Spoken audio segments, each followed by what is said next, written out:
At Capella University, you can learn at your own pace with our FlexPath learning format. Take 1 or 2 courses at a time and complete as many as you can in a 12-week billing session. With FlexPath, you can finish the bachelor's degree you started in 19 months and under $19,000. A different future is closer than you think with Capella University. Learn more at capella.edu. Fastest 25% of students. Cost varies by PACE, transfer credits, and other factors. Fees apply. You just realized your business needed to hire someone yesterday. How can you find amazing candidates fast? Easy. Just use Indeed. Stop struggling to get your job post seen on other job sites. With Indeed sponsored jobs, your post jumps to the top of the page for your relevant candidates, so you can reach the people you want faster. According to Indeed data, sponsored jobs posted directly on Indeed have 45% more applications than non-sponsored jobs. Don't wait any longer. Speed up your hiring right now with Indeed. And listeners of this show will get a $75 sponsored job credit to get your jobs more visibility at Indeed.com/kidsandfamily. Just go to Indeed.com/kidsandfamily right now and support our show by saying you heard about Indeed on this podcast. Terms and conditions apply. Hiring? Indeed is all you need.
Welcome again to the Explaining History podcast, and I'm delighted to be joined today by Ben Arogundade, author of Hollywood Blackout, which I guess is really a kind of a black history of Hollywood, to put it broadly, and a story of how, particularly with the Academy Awards, the Oscars, how black performers and creatives and directors and actors and all the people that go to making up movies have managed to kind of transition from discrimination and marginalization to being recognized and rewarded for their talents. I paraphrase very briefly, but that is the essence of it, isn't it, Ben? Is that right?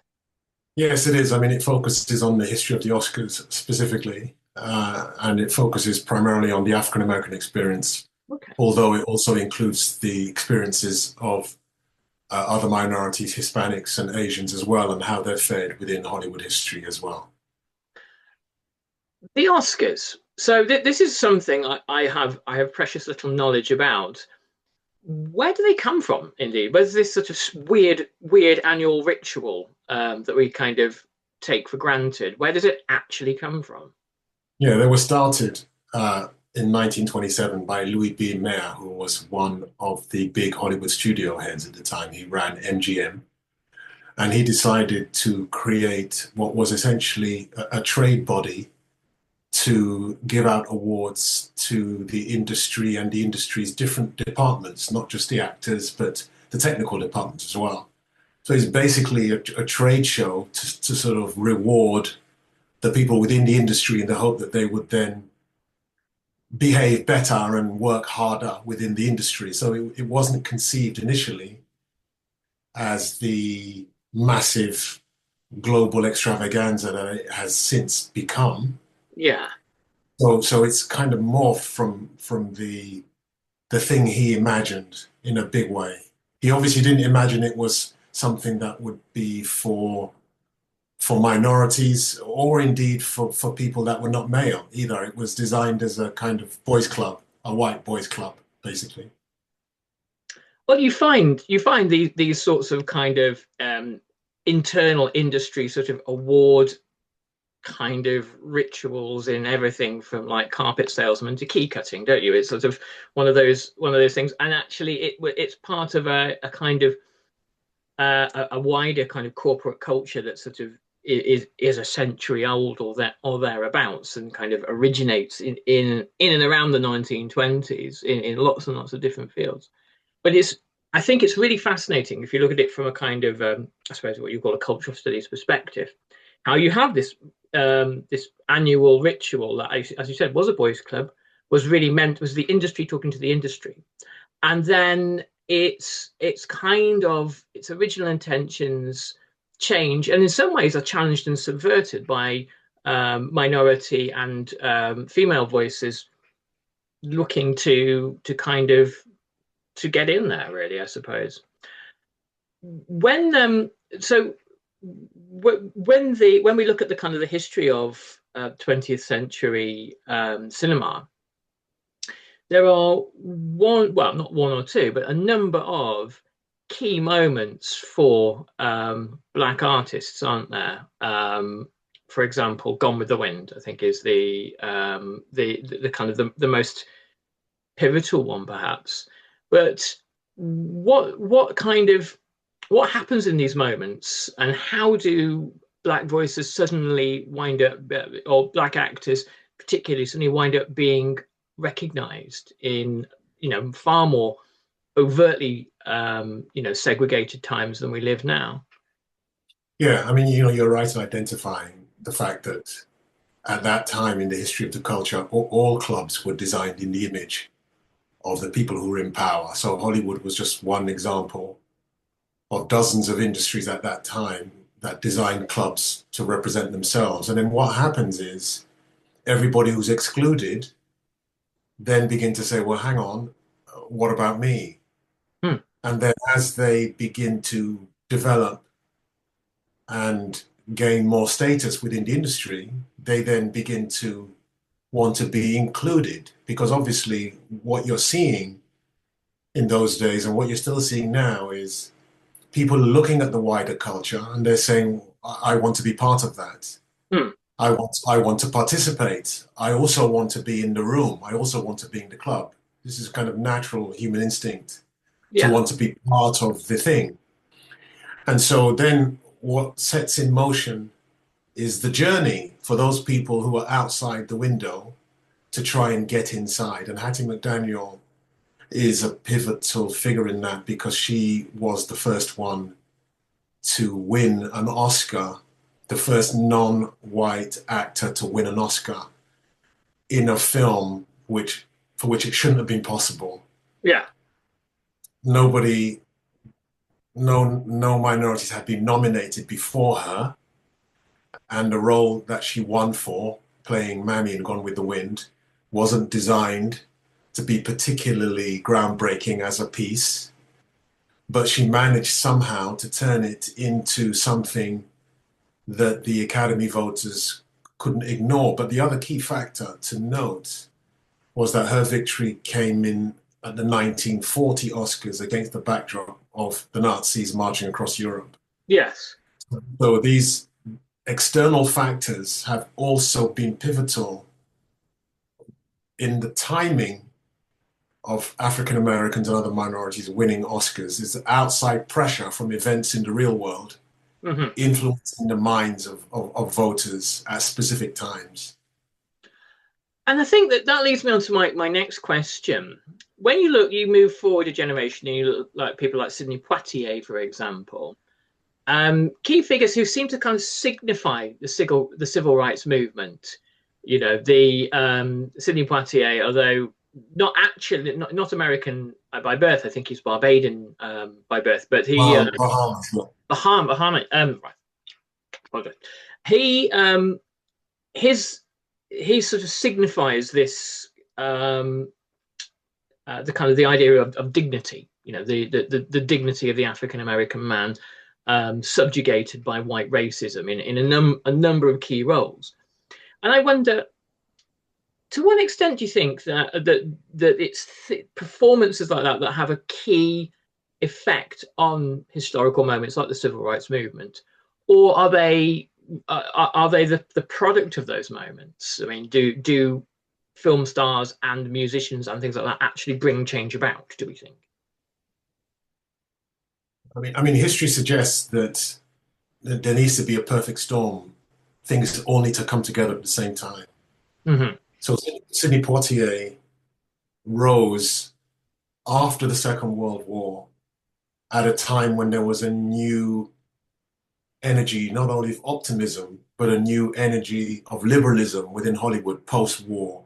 Yeah. So you had a new generation of progressive, forward-thinking directors who sympathized with the fact that African Americans had only been portrayed as servants, for example, in cinema, and wanted to portray this new upwardly mobile middle class African American archetype.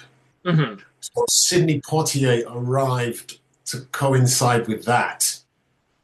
And so therefore he was in exactly the right place for these directors who wanted to cast a black actor as a doctor or some other kind of white collar professional, Yeah. as opposed to a servant, a chauffeur, a sharecropper, a shoeshine boy, and all of these archetypes of the past. So Poitier is significant in breaking the stereotype from African Americans being depicted as servants to entering into the educated middle class professional.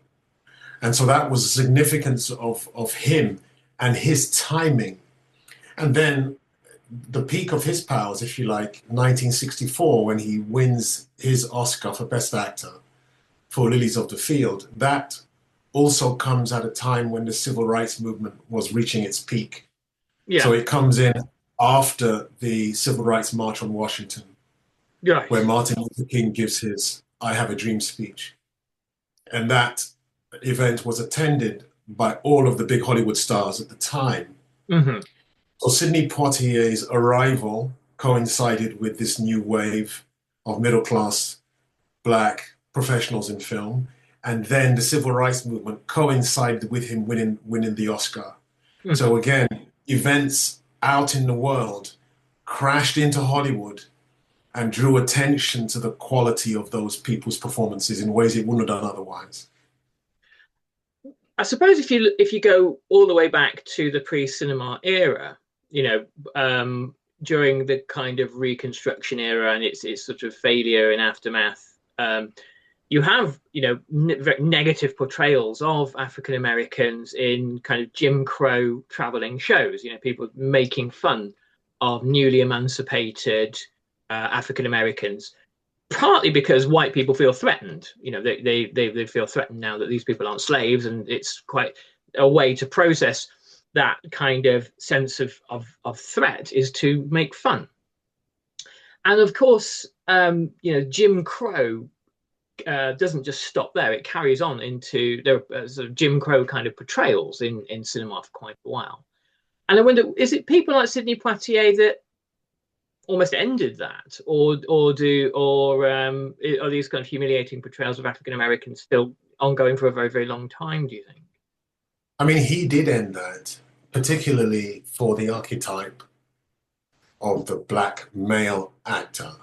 Yeah. So before Sidney Poitier, African American males didn't have lead roles in Hollywood films. Yeah. They played background roles, and all those background roles were as servants in very, very low roles, either with no speaking lines or with very, very few. So they were pretty much background players in everything. Yes. Again, because the war changed that.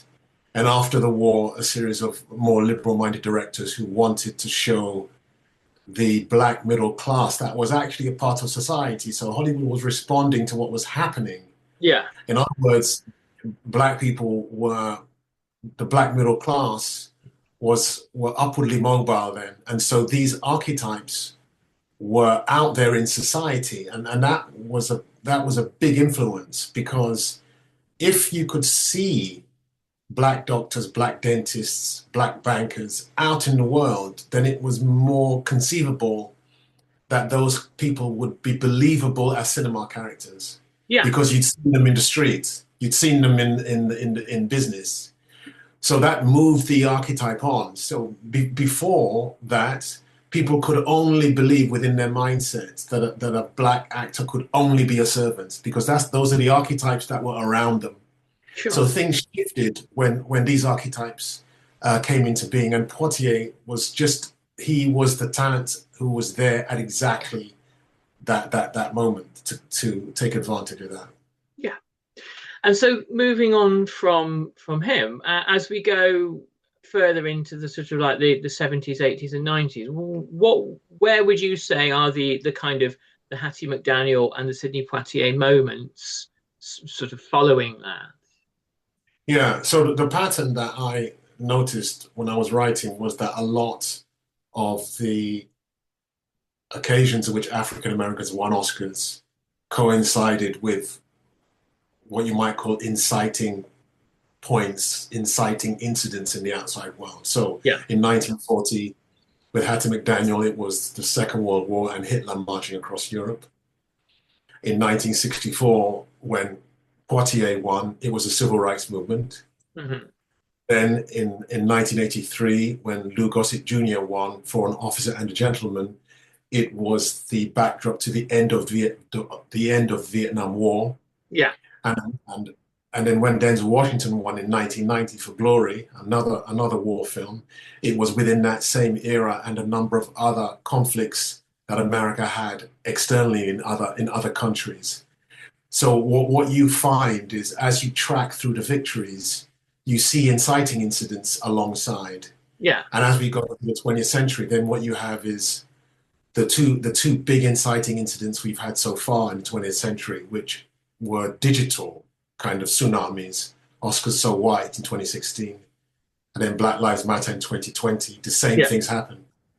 Minority victories in and around big seismic events happening in the outside world. And you find that, I mean, when you talk about films like An Officer and a Gentleman and Glory, is it fair to say that, perhaps not so much with Glory, but with things like An Officer and a Gentleman, that some of the Oscar winners are black actors portraying black characters in kind of white stories? Do you find, if you have films which are, like the biopic of Malcolm X, for example, I'm not sure whether that won an Academy Award for Denzel Washington or not. No, it didn't. Are exclusively black stories more difficult for them to win? This summer, Instacart is bringing back your favorites from 1999 with prices from 1999. That means 90s prices on juice pouches that ought to be respected, 90s prices on box mac and cheese, and 90s prices on ham, cheese, and cracker lunches. Enjoy all those throwbacks and more at throwback prices, only through Instacart. $4.72 maximum discount per $10 of eligible items. Limit one offer per order. Expires September 5th while supplies last. Discount based on CPI comparison.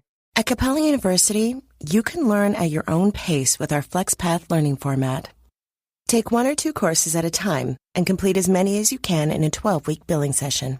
With FlexPath, you can finish the bachelor's degree you started in 19 months and under $19,000.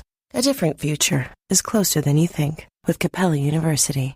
Learn more at capella.edu. Fastest 25% of students. Cost varies by PACE, transfer credits, and other factors. Fees apply. Welcome to It Takes Energy, presented by Energy Transfer, where we talk all things oil and natural gas. Oil and gas drive our economy, ensure our country's security, and open pathways to brighter futures. When it comes to meeting the world's energy needs, more is better. What we mean is our world needs a wide range of energy sources to meet our increasing needs. Just wind or solar won't get us there, as the sun doesn't always shine and the wind doesn't always blow. With our growing population and the increasing use of energy-demanding technologies like AI, reliability is key, and the reliability of natural gas is unmatched by wind and solar. That doesn't mean we all can't work together, but natural gas is vital to ensuring we meet our energy needs. Look around, and you'll see the essential role oil and gas plays in our lives. Our world needs oil and gas, and people rely on us to deliver it. To learn more, visit energytransfer.com.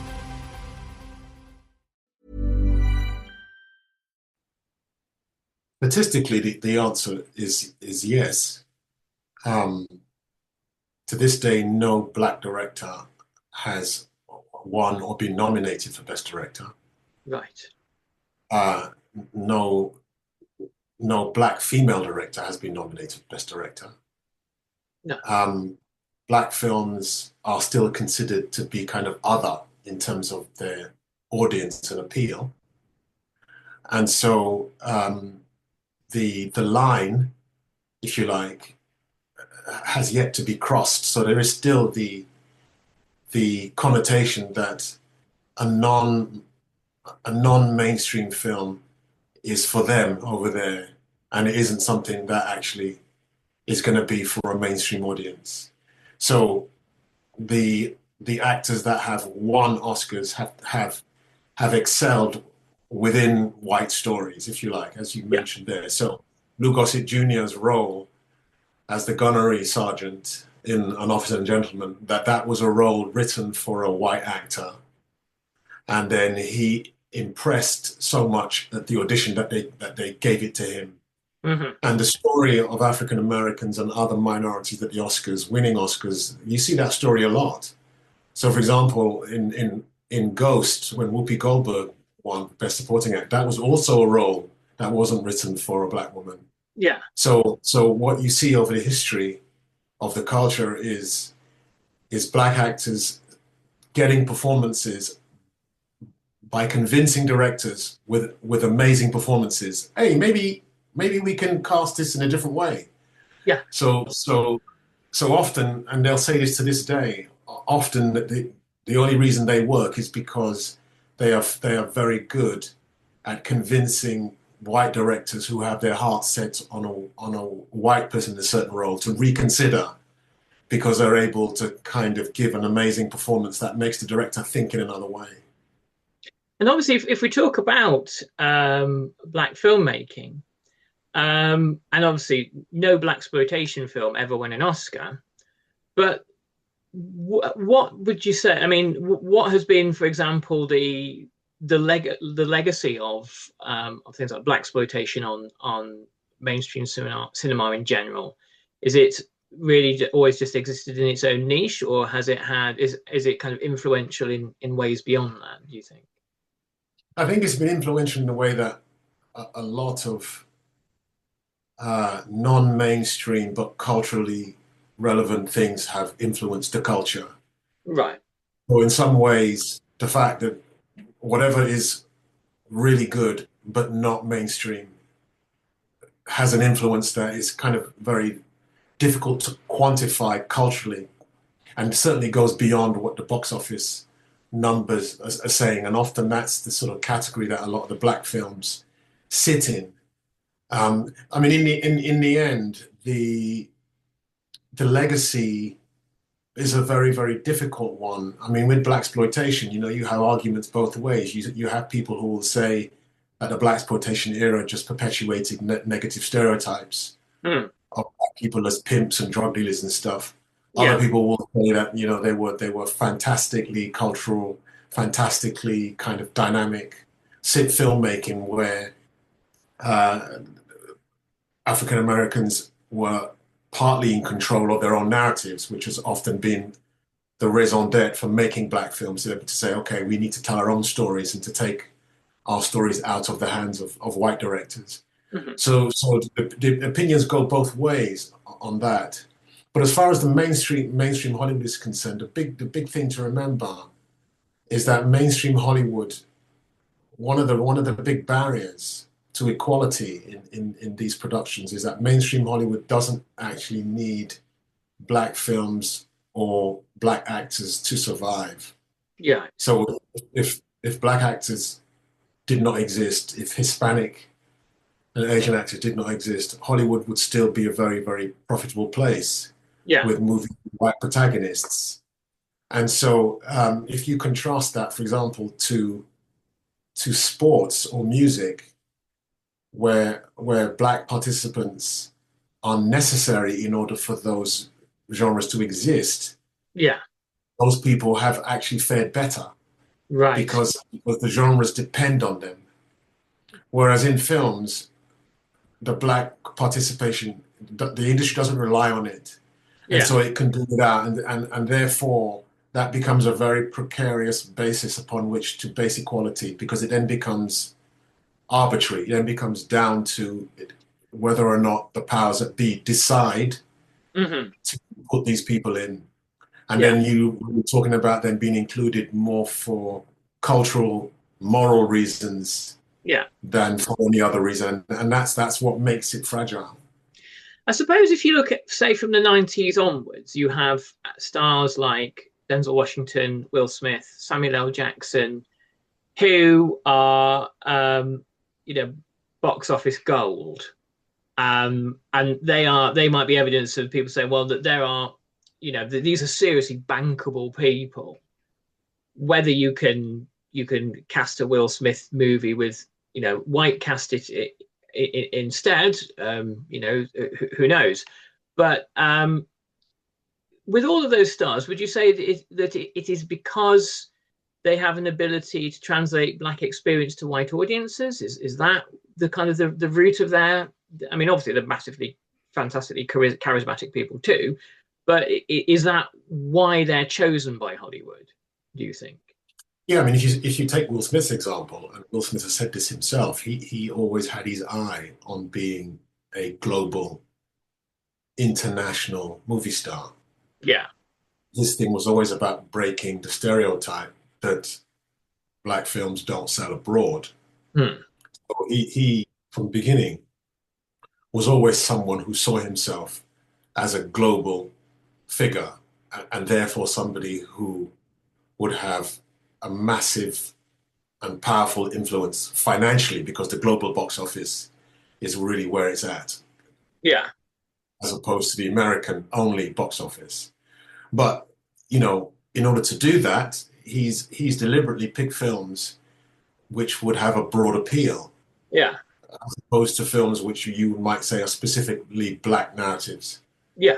So he's navigated through that in order to have the broadest appeal. And then within that, you've then got more power to experiment. Yeah. But certainly the people that have managed to do it, still, despite some of the successes, it's still a small number. Yeah. So you can name those ones, but it's still a small number comparatively. So, statistically, it's interesting because in the last century, six black actors won Oscars in all of the last century, from 1927 to the end of that century. This century, 17 or perhaps 18 have won in this century alone. Right. So on the numbers, it's moving. Yeah. But within that, obviously, there are areas where things have not changed at all. So we still have a situation where only one black woman has won Best Actress in 100 years, and Halle Berry in 2002 for Monsters Ball. We still don't have a black director who's won Best Director. We still really have black women winning the Best Actress category, which is the only one they tend to win. And they tend to only win it for playing servile roles, servants, etc., etc. So in spite of the Will Smiths and the Denzel Washingtons, who are small in numbers, there are still some big anomalies that have not moved or progressed in a century. And coming finally to the Black Lives Matter moment, after the Black Lives Matter moment, it did seem like there was an opening up of opportunities for black people in cinema and television. Probably on both sides of the Atlantic, it was observable. And there is some debate as to whether that has now come to an end or is starting to kind of peter out due to sort of a resumption of older attitudes. Do you see Black Lives Matter as being a kind of a pivotal moment in the history of cinema culture? Or is it one of those things which we think is important at the time and will bring about change, but it's really been quite superficial? I think it's a case study moment, because if you go back to 2020, what happened? Three things converged at the same time. There was George Floyd's murder, there was the coronavirus pandemic, and Black Lives Matter. Mm-hmm. Those three things converged together in a way we've never seen before in history. So, at Capella University, you can learn at your own pace with our FlexPath learning format. Take 1 or 2 courses at a time and complete as many as you can in a 12-week billing session. With FlexPath, you can finish the bachelor's degree you started in 19 months and under $19,000. A different future is closer than you think with Capella University. Learn more at capella.edu. Fastest 25% of students. Cost varies by PACE, transfer credits, and other factors. Fees apply. You just realized your business needed to hire someone yesterday. How can you find amazing candidates fast? Easy. Just use Indeed. Stop struggling to get your job post seen on other job sites. With Indeed sponsored jobs, your post jumps to the top of the page for your relevant candidates, so you can reach the people you want faster. According to Indeed data, sponsored jobs posted directly on Indeed have 45% more applications than non-sponsored jobs. Don't wait any longer. Speed up your hiring right now with Indeed. And listeners of this show will get a $75 sponsored job credit to get your jobs more visibility at Indeed.com/kidsandfamily. Just go to Indeed.com/kidsandfamily right now and support our show by saying you heard about Indeed on this podcast. Terms and conditions apply. Hiring? Indeed is all you need. the coronavirus pandemic meant that people paid attention to George Floyd's murder in ways they would not have done otherwise. So that magnified the impact, and the question about racism against Black people were magnified, and you saw it with all the demonstrations around the world. And then the Black Lives Matter social media campaign meant that the movement, the civil rights movement, was suddenly global and digital. Yeah. If you put those three things together, there were changes throughout society, not just in Hollywood, as big corporations around the world suddenly were open to diversity. So the Oscars immediately after, and this is the impact it had on Hollywood, the Oscars immediately after George Floyd saw the biggest number of non-white nominees in the acting categories. So 9 out of the 20 were non-white. So that's 45% of the nominees, which is the highest number ever. We've never had a number that big. 9 actors out of 20 were nominated after George Floyd. So that you can see the effect that three-pronged pincer movement of events had on the Academy and outside. Huge. But here's the key thing. The key thing is, how do you address that cultural shift sticking? Right. So, and this is the problem. How does change happen within society? You can ask people politely, you can hope people evolve into fairer people, and who will then say equality is a good thing, we should all do it. In this case, that's not what happened. What happened was everybody was forced into changing by the circumstances. And so the question is, does change stick if you force somebody to change? And this is what we're seeing now. So the rollback in diversity we're seeing in America from corporations, it's easy to roll back something that you did not believe in the first place. Yeah. That you tacked on because of pressure. And this is the problem with knee-jerk reaction initiatives. So the key question is, how do you get people to care about a subject which then endures beyond the moment? Yeah. And that's why I say this is a case study, because it's a case study in how a big seismic explosion can cause change, but then it drops away. So then how do you then sustain that change? Yeah. Or is the strategy just to get as much as you can during the period where the iron is hot, because you know it's going to drop down again? You see, so that's why it's a kind of case study moment in terms of what happened there.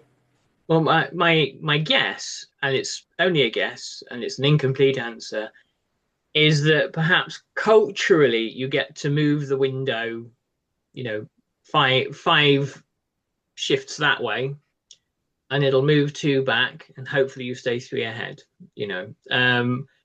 And hopefully generationally you have, as younger generations come up, they find the idea of powerful, emancipated, autonomous and strong and creative black characters portrayed on the TV screen as uncontroversial, just as part of the everyday. Hopefully that's what happens. But yes, and I think you're partially right. Even if you look at the Oscars in terms of what's reflected. So in this year's Oscars, we had Cynthia Erivo, who was an openly gay black actress. We had Carlos Sofia Garçon, the first trans actor ever nominated for an Oscar. You just think that wouldn't have been possible even 5 years ago. No. So the nominations now are more diverse than we've ever seen. So that is a direct result of the events of the sort of last 5 years and the changing demographic of the people that vote for the Oscars. So we have 11,000. The Oscars are determined by 11,000 members of the Academy. Yeah. Of those 11,000 members, 20% are international members, non-Americans. 20% are also non-white. 35% are female. 65% are white and male. So those numbers aren't quite balanced, but they're much better than they were in 1927, when the membership was 100% white and male. So now what we're seeing is you've got a more diverse group who are voting. Yeah. And so you've got more diverse films and more diverse actors being nominated. And that's a good thing. Yeah, hugely. Well, Ben, there we must leave things. Before we do, let's talk about the book. Currently available or awaiting release? No, currently available at all places where books are sold. Hollywood Blackout. Okay. So please go out there and get it. It's a good read. I will put a link to it below. Remember, if you listen to this, as we always say, please support your independent bookshop. Or if you haven't got one near you, buy directly from the publisher, because those guys need you. They need you way, way, way more than certain online retailers, of whom we shall not mention, need you. Ben, it was a real pleasure today, and please, perhaps next Oscar time, come back and we can talk further, because it'd be great to chat. It'd be my pleasure. Thanks for having me. Thanks so much.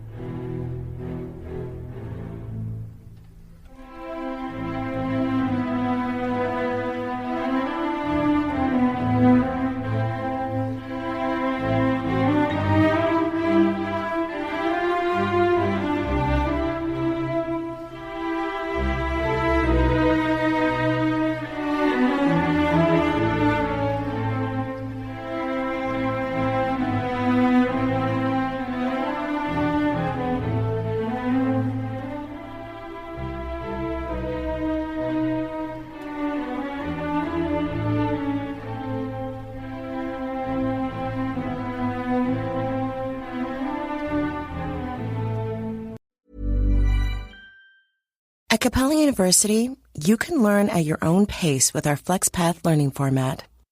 Take 1 or 2 courses at a time and complete as many as you can in a 12-week billing session. With FlexPath, you can finish the bachelor's degree you started in 19 months and under $19,000. A different future is closer than you think with Capella University. Learn more at capella.edu. Fastest 25% of students. Cost varies by PACE, transfer credits, and other factors. Fees apply. Ryan Seacrest here. When you have a busy schedule, it's important to maximize your downtime. One of the best ways to do that is by going to ChumbaCasino.com. Chumba Casino has all your favorite social casino games like spin slots, bingo, and solitaire that you can play for free for a chance to redeem some serious prizes. So hop on to ChumbaCasino.com now and live the Chumba life. Sponsored by Chumba Casino. No purchase necessary. VGW Group. Void where prohibited by law. 21 plus. Terms and conditions apply.